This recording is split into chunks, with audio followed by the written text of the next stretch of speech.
Саламатсыздар ма оқушылар, біздің бүгінгі тақырыбымыз ғұн тайпаларының бірігуі. Сабақтың мақсаты ежелгі мемлекеттік бірлестіктердің құрылуын түсіндіру. Біз өткен тақырыпта ғұн мемлекетінің қалыптасуы туралы түсінік қалыптастырған болатынбыз, ал енді бүгін сол жинаған білімді одан әрі толықтыра түсетін боламыз. Біздің заманымыздан бұрынғы 209 жыл мен біздің заманымыздың 174 жылдарының арасында жалпылай айтқанда 35 жыл бойы ғұн мемлекетін мөде Шаню биледі. Шаню сөзі Қытай тілінен аударғанда қаған, қан деген ұғымды білдіреді. Ал ғұн мемлекетінде ең жоғарғы лауазым тәңір құты болды. Яғни мөде тәңір құты десек қателеспейміз. Тәңір құты, қаған, қан, Шаню деген сөздердің барлығының мағынасы жуық. Ендеше оқушылар, мөде қаған туралы мына бір аңызға құлақ түрейік. Доңқу ханы мөденің тұлпарын тұраттырып елші жібереді. Көршілеріммен бір атқа бола араздасам ба деген мөде өзінің тұлпарын елшілерге жетектетіп жібереді. Сөйтіп күндердің бір күнінде елшілер қайтып келеді. Бұл жолы Доңқу ханы мөденің нақсүйерін қалайтынын айтады. Сонда уәзірлер: «Доңқулардың есі дұрыс па? Әлде бізді басынғаны ма? Олардың қай қылығы? Оның қаны арсыз, ұятсыз адам екен. Доңқуға қарсы ұрысқа аттанайық» деседі. Мөде: «Көрші елден бір қатынды аяймыз ба?» деп өзінің нақсүйер әйелін доңқуларға жөнелтеді. Мөденің нақсүйері қолына тиген доңқудың қаны есіріп кетеді.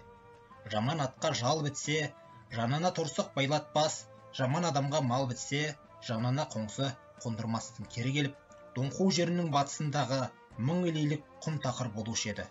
Сол жерді сұраттырып, қайтадан елші жібереді. Сонда мөденің уәзірлері: «Пайдаға асып жатқан жер емес, берсе де, бермесе де болады» деп күмілжиді. Мөденің қаны қарайып: «Жер мемлекеттің негізі емес пе? Жерсіз мемлекет бола ма? Оны қалай бермексіздер?» дейді де жерді берейік дегендердің басын алдырады. Мөде енді атқа қонып, кейін қалғандардың бәрі басын шабылсын дейді де шығысқа бет алып, доңқуларға шабуыл жасайды. Даңдайсып, қаннен қаперсіз жатқан доңқулардың быт-шытын шығарады. Жерін қиратып, мал-мүлкіне ие болады.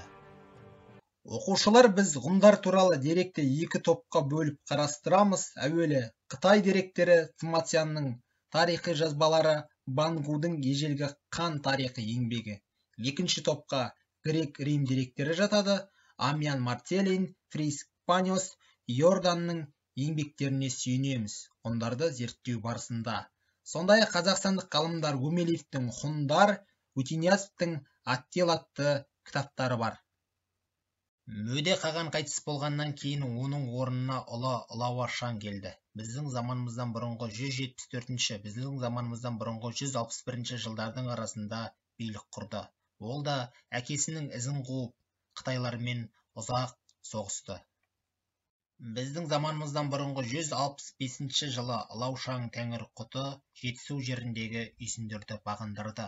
Жалпы ғұн мемлекетінің сыртқы саясаты туралы тақырыпты келесі сабағымызда қозғайтын боламыз. Оқушылар, ендеше келесі тапсырмаларды орындайық. Ғұндар туралы деректі неше топқа бөлеміз және оларды жіктеп жазыңыз. Мөде қаған доңқулармен не үшін соғысты? Тәңір құты сөзінің мағынасын түсіндіріп беріңіз.